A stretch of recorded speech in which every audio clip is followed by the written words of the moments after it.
on today's show, I'm going to give you the top Texans trade candidates based on the first 5 weeks of the NFL season. And if we know anything about this Texans front office, Nick Caserio, they are ready to wheel and they are ready to deal. They've already made a bunch of moves throughout the offseason, during the regular season. Heck, they already traded Cam Robinson to the Cleveland Browns just a couple weeks ago. So it's very plausible that they can make a couple more moves and maybe send a couple other guys out of Houston in doing so. And a quick reminder, the NFL trade deadline is set after week 9. So week 6, the Texans have a bye week. 3 games to then determine if they want to trade guys away or keep them on the roster for the entirety of the 2025 NFL season. We'll have to look at that week 7 game up against the Seahawks on Monday Night Football. Week 8 at home up against the San Francisco 49ers, and week 9 up against the Broncos. After this Broncos game, then it will be the NFL trade deadline, where it will be the last opportunity for all the NFL teams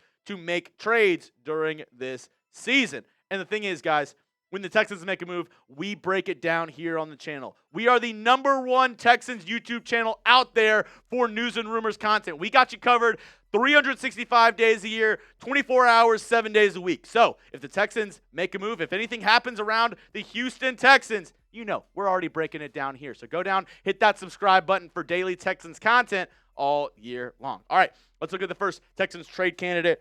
I'm going with Blake Fisher. And this one might be a little bit controversial. I know. A lot of people are saying, really, Chugs? Blake Fisher? He was drafted in the 2nd round just, a year ago? I know. But the reports that I heard this offseason, let's just say they weren't glowing remarks around Blake Fisher, and he struggled to find the field. The most that he's found the field so far is being the, heavy package tight end for this Texans team. Whenever they go 6 offensive linemen, they trot out Blake Fisher. But now with Trent Brown adding to the mix, another tackle for this Texans team, could they possibly look to end the Blake Fisher experiment early? I know he's still really young. The Texans took him as a developmental guy, but if he's not developing, if he's not, on the right track, there's definitely a lot of teams that would be interested in looking at a young offensive tackle prospect. And I saw something that was very interesting. This tweet from Texans Cap.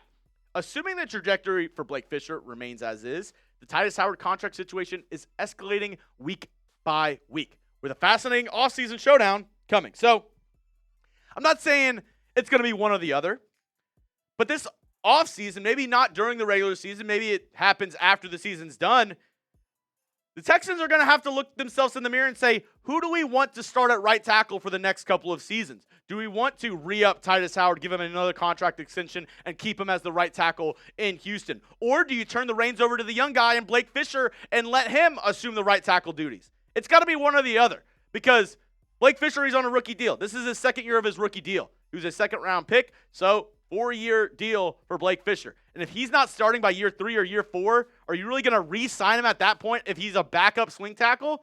Probably not. So it would probably be better for this Texans front office to go ahead and trade him while his value is a little bit higher during this regular season for a lot of offensive tackle needy teams. Now, I don't know if they would trade Titus Howard. I don't think it happens during the regular season. This might be something that we got to revisit, though, once this season is done. I want to hear from you folks at home, though. Will Nick Caserio make another trade this season? Go down in the comment section. Give me your thoughts. Give me a yes, no. Give me a maybe down below. What are your thoughts? Will Nick Caserio make another trade this season? Why not? I'm going to say yes. He's already wheeled in deals. He's already showed he's not afraid to make moves. I think it is very plausible that after week 9, or maybe even leading into week 9, we see the Texans involved in another trade, whether that be sending somebody out or maybe even bringing somebody in. If they're sending somebody out, it might be this guy, Dameon Pierce. And as a Texans fan, this one's tough because after his rookie year, I had the highest of hopes for one Dameon Pierce. I thought he was going to be awesome. We all remember the clips of him running over guys, and that one clip of him in college playing at Florida where he lost his helmet and still went into the end zone.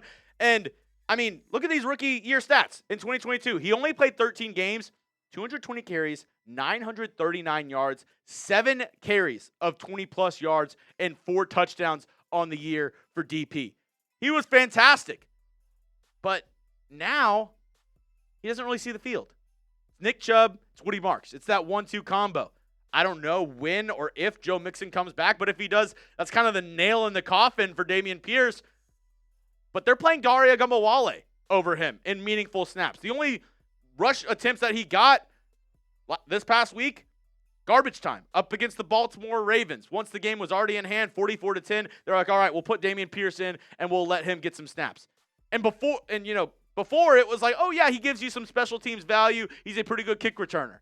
Now you already have guys for that. Tremon Smith, the backup corner, he's been doing a decent job. Jalen Knoll, the rookie out of Iowa State, he's also been a pretty good return man for this Texans team.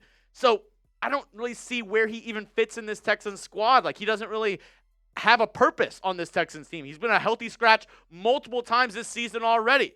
And if that's the case, if you're having somebody on your 53-man that doesn't contribute, doesn't make sense to keep him on the roster. So why not try to get anything you can for Dameon Pierce? I don't care if it's a 7th-round pick, because that's better than having a guy on your roster that doesn't play at all. And I think this Texans team, they like Nick Chubb more, they like Woody Marks more, they like Gumbawale more, they might even like British Brooks more than they like Dameon Pierce at this point. Now, coming up, I have some trade candidates on the defensive side of the football who could be shipped out as we get closer to this NFL trade deadline. I'll tell you who that is in just a moment. But this episode is brought to you by our friends over at PrizePicks. You and I, we make decisions every day, but on PrizePicks, being right can get you paid. Don't miss any of the excitement this season on PrizePicks, where it's good to be right. PrizePicks is the best way to get action on sports in more than 40 states, including California, Texas, Florida, and Georgia, and they put their users first. So all withdrawals are fast, safe, and secure. PrizePicks offers Venmo, Apple Pay, MasterCard, and more for quick and easy deposits into your account this season. And Jack, I actually want to show them my college football lineup. Here we go, because my Mean Green, let's go North Texas. They have a massive showdown on Friday, and you bet your bottom dollar I'm putting in a lineup for it. Caleb Hawkins, the freshman running back, 0.5 rushing and receiving touchdowns. Give me the more on that. Drew Mestemaker, possibly an NFL quarterback in the future, 2.5 passing touchdowns. Yeah, the demon pick, I don't care. I'm going the more on that. Wyatt Young, 30.5 receiving yards. I'll go more. And then you have to add other teams or other players as well. You can't just go all one squad. So I added a couple other guys to make Saturday a little bit more interesting. Fernando Mendoza, a massive matchup, Indiana-Oregon. I'll go more on his passing yards. And I know Arch has been bad. He's been really bad. But he's going to get one touchdown, right? Right? I think he will. This is my lineup. You can use it, or go ahead and make your own for this weekend. Just do it with our friends over at PrizePicks. It's the best way to win cash while watching sports this season. Join millions of users and sign up today. But when you sign up, make sure to download the app and use code CLNS to get $50 in lineups after you play your first $5 lineup. That's code CLNS to get $50 in lineups after you play your first $5 lineup. PrizePicks, it's good to be right. All right, let's go to the defensive side of the football. And this is probably the easiest one. Everybody guessed that he was going to be on the list. It's Christian Harris, linebacker. He's in the final year of his rookie deal, and you know, the amount of videos that I've made around Christian Harris on the channel, whether that be, will the Texans trade him? Will the Texans release him? Could this be the year that Christian Harris breaks out? I don't know. Like, I think the Christian Harris experiment might be done, and I'm not going to say it's, officially over, but the fact that he was a healthy scratch in Baltimore, it's not looking good for 48. And ESPN insider Jeremy Fowler, he doesn't think it's looking good for him either. This is what he had to say in an article he released just the other day. Elsewhere on the personnel front, linebacker Christian Harris has been a healthy scratch, is in a contract year, and is well regarded by other teams for potential trade interest that might intrigue Nick Caserio, one of the NFL's most aggressive general managers. And I kind of asked the Chat Sports office, I said, does anybody need a linebacker? Does anybody want a linebacker? Lucky enough for us Texans fans, Tom Downey, the host of the Cowboys Report here at Chat Sports, he picked up the phone, ring, ring, ring, ring, and we decided to strike up this trade idea. He called me, he said, hey, how about a late round pick swap? He was going to go 6th and 7th. I said, no. Give me 5th for a 6th. We budged. we got it. So this was the trade idea from Tom Downey. It's a 2026 fifth-round pick, and then the Texans are going to send Christian Harris and a 2026 sixth-round pick. Just a late-round pick swap for Christian Harris. Like I said, last year of his deal, I don't think the Texans are going to bring him back next year. So at least you're getting something for him before he gets out of the door. But I know a lot of Texans fans have a sweet spot in their heart for Christian Harris. So let me know, who wins this trade? Is it Dallas, type DAL, or is it the Houston Texans, type HOU? Let me know down in the comments section. I think the Texans win this because they, get something for a guy that was probably going to walk out of the door anyways. Let me know down in the comment section, though, what your thoughts are on this trade. All right, last up for my Texans trade candidates, and I hate putting them on this list because I actually really like Tim Settle, the defensive tackle for this Texans squad. I don't think he's a bad player whatsoever. I think he's a good rotation guy and can be a spot starter for you on that defensive line. Problem is, the Texans just have too many of them.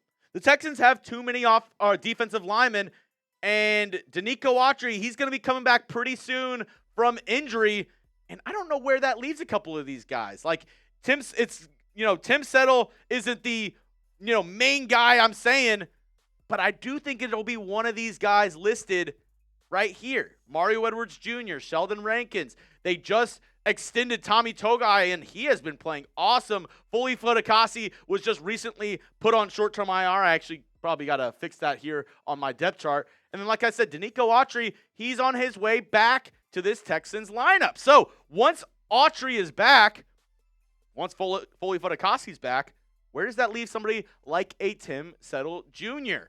Last year of his contract as well. And like I said, I don't want to trade away Tim Settle Jr., but it comes a time where you just have too many guys. You're not going to be able to play all these defensive linemen. Maybe you keep them. Maybe, keep a couple guys. You keep Foley Fodakasi on, IR and bring him back later on in the season.